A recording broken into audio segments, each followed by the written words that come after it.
there's still the piece of and the fear of making it or not making it, and that's the reality of business, right? If we look statistically, how many businesses make it or not make it, we take all the steps possible to be successful in what we're doing in one venture or another, but there's still always those possibilities.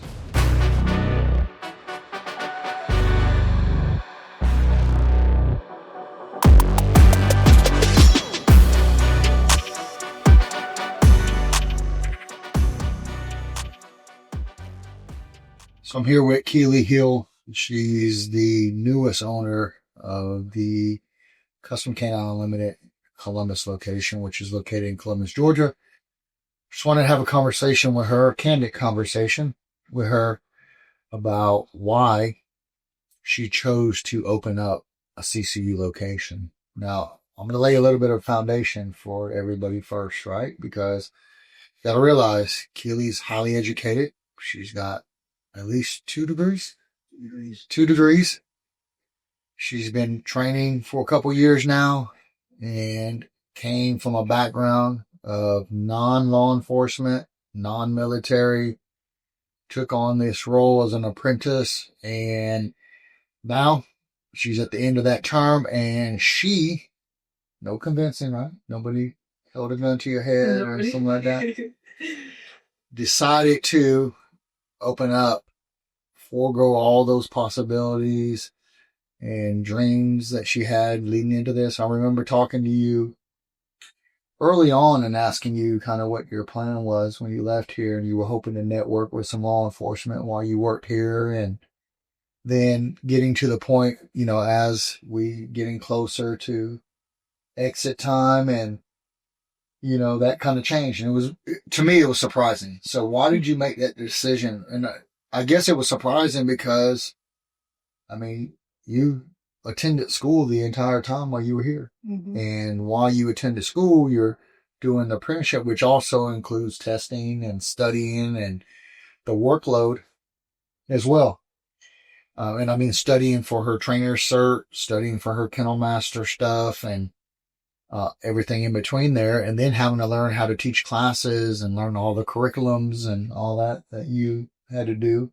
I remember us being in one of our last trips at the MWD, and you were in finals week. It was. Yeah. It was awful. And of course, me telling her, yeah, you got to teach, which means you got to study and make sure you're prepared for the class because you're teaching a class you never taught before. Mm-hmm. And I know you hate that. You got to take finals and all that stuff too. What kind of words did you use to describe me then? Describe you then? Yeah. Challenging. Probably.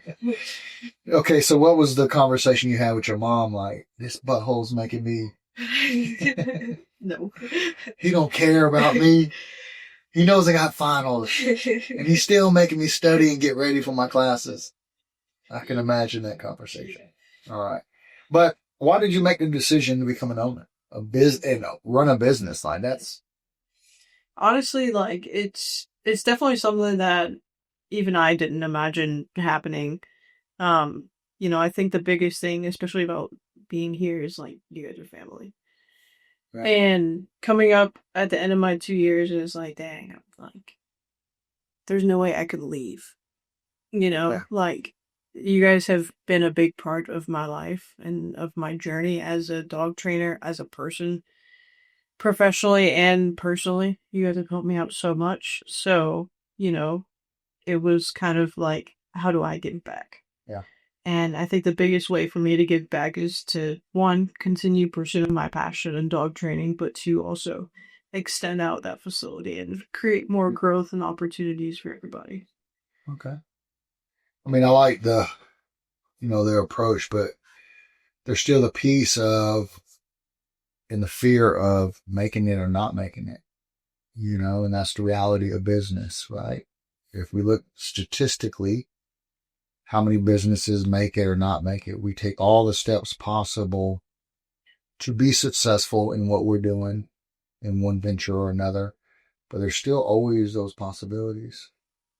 And still through that, because I've spent time with you trying to I wouldn't say talk you out of it, but really give you the reality of what it takes to run a business. Mm-hmm. And, you know, we spent time together traveling, training, and then me having to work and, you know, run a business on top of training and, you know, not having time. And so, you know, you're in that unique perspective where you got to see some of that too. And you still want to do this? I do. Okay. I think that too, like, as a young female especially that's new in this industry, being able to like look up to you guys, like look up to Simon as a head trainer, and then those experiences that I had with you and those trips, being able to look up to you as a business owner and a CEO and all that kind of stuff, kind of just cherry on top helped me just like I want to be that kind of person one day that someone else can look up to as well. That's nice. I think that's great. Well, as always, I wish you the best, and I know we're going to be successful. You have me on your team, so, you know, when we have us, we don't lose. We don't, you know, if we got to, it doesn't matter. We put our head down and we drive forward. Like that's what the name of the game is. And, you know, just not quitting. Mm-hmm. It's not going to be easy. Bumps in the road. But I think the reality of it is that you're going into a system that's already running. And we're just going to pick it up and put it here. You got support. I think that's why I feel most comfortable with it, because you're so close to us. I think it's easy to make a transition with somebody or a transaction with somebody that's just buying in, right? But that's not what we're looking for with CCU ownership. We're looking for those that see the same thing, know what we're about, like know us intimately. That's why we have some of the requirements we do in place for this. But also, you know, knowing that, you know, our heart is in it as much as your heart is, and wanting to see that success all the way through, which leads me into the reason why I feel so comfortable about this, because you're family. You've been around us. We've spent time at the girls' soccer games together. Like, you're not somebody that's just been over here kind of, you know, working dogs and stuff. But I'm 100% confident in selling you this and letting you take this step, because not only do I know your determination and all that, but I also know that what we have in place to support you and see that and realize that growth is like, I feel so comfortable about that now. And, you know, a year ago when this idea came up and us trying to work out the planning for this and investing for attorneys and all this stuff to come up with this plan, it's a little bit nerve wracking because, listen, you're trusting us too. Yeah. And, you know, we don't want to let you down because you're close to us. Yeah. But I always say, if you feel good with it in your heart, it's the right thing to do. And I haven't lost a minute of sleep through this whole process. I haven't felt like, oh, you know, I've had that feeling of, I just don't know. Mm-hmm. But we're going to do it because she's going to pay, you know, type of deal. It's always been like, even the conversations I've had with my wife, like, yes, I'm excited about it. Yes, it checks all the boxes. Yes, we have good ownership. But on top of that, I just feel good about what we're doing as a whole. And I think that's the most settling thing for me. And anytime I'm settled with decisions, they always come out to be the best decisions 100% of the time. Yeah. Not to say it's always good times. It's just when you look back, you're like, yeah, it was the right decision. Yeah. Yeah. Absolutely. Today happens to be signing day, so we got that out of the way. I think I was more nervous than anybody else here about it. I just signed my life away to Keely, per se. I will say this, it feels like I'm releasing my kid to Keely now. And because of that, I'm having a conversation with you because I kind of want people to see and have an in-depth look at what it really took you to get to this point. Yeah. And yes, we have some things that we planned for all the location and everybody that we decide to move forward on with the location. And there's some fail safes in there on the type of people that we want, what kind of background they need to have, and type of experience they need to have to do this. But I thought it was important for people to understand that you just didn't have money and go, here, I want to pay, and now let's go ahead and start this location, right? This was a process that started a couple years ago. And not to say that that's the length of time it takes for everybody, but before you came to this decision, you had another path you were going. You just wanted to learn how to train dogs. And then we get to, just a few months ago when this apprenticeship program is ending. And then now you got to make a decision. Do I move on to my next career with law enforcement? Or do I, and I know there was a couple of MWD programs that were trying to recruit Keely. And I was, I got into a couple fights because of it. And I'm like, y'all better leave her alone. They're like, no, she'll be a great soldier. We need her at our kennel. No, you're not getting her. But anyway. But then we get to this point where, hey, we got to start making decisions. We got to either plan for your exit, which we would 100% support. Yeah, we probably would have all been crying, including me. And I don't get emotional unless it's family. And then secondly, we would have been kicking ourselves in the butt because we're like, what could we have done to keep Keely? And because you've been even as an apprenticeship, and this is what's so wild, and I'm going to tell this real quick. We had a client one time that didn't want to work with Keely because she was listed as an apprentice, right? And so just so to give you guys a little bit of a background, and Simon and I talked about this, and I was like, Keely's better than 90% of our trainers, right? She's got more experience, well-rounded experience, and your approach to training, you're very grounded in behavior and all that other stuff, right? Techniques. But I was like, Simon, should we she's there. And Simon, to his credit, I hate giving this joker credit. To his credit, he was like, no, she's got to go through the whole program, period. That includes the amount of time.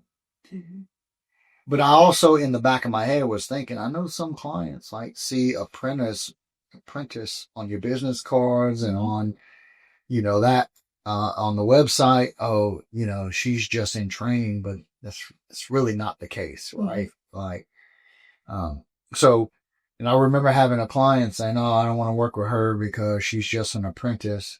And Simon ended up having to take the client because of that. Mm-hmm. And it's just funny. And I don't blame the client. And that's not what I'm saying, because she only knows what she knows. Mm-hmm. But there was that stigma. Mm-hmm. And even I think for you too, because we stepped into some kennels that has a lot of experience working dogs and, being in the military for a number of years, and you're stepping in as an apprentice. And we never once told anybody, oh, she's a trainer. Mm-hmm. We always disclose you're an apprentice, right? Mm-hmm. And that could also have a stigma on you. Yeah. To some degree, right? Yeah. And Simon and I talked about you got to step in and win these people over, mm-hmm. and them knowing I'm just an apprentice. Mm-hmm. Yeah. Yeah, it's been hard, especially that part. I think the journey itself is a big portion of how I got here. So coming in, working as a manager at Quick Trip, and then I got a dog. Are we allowed to say Quick Trip? Is Quick Trip promoting us? Do we get free gas at Quick Trip if we give them some clicks?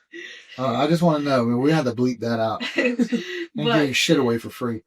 But being a manager in a completely different field, then one day I get a dog and then start coming here twice a week for I don't know how long, 2 months maybe. Yeah.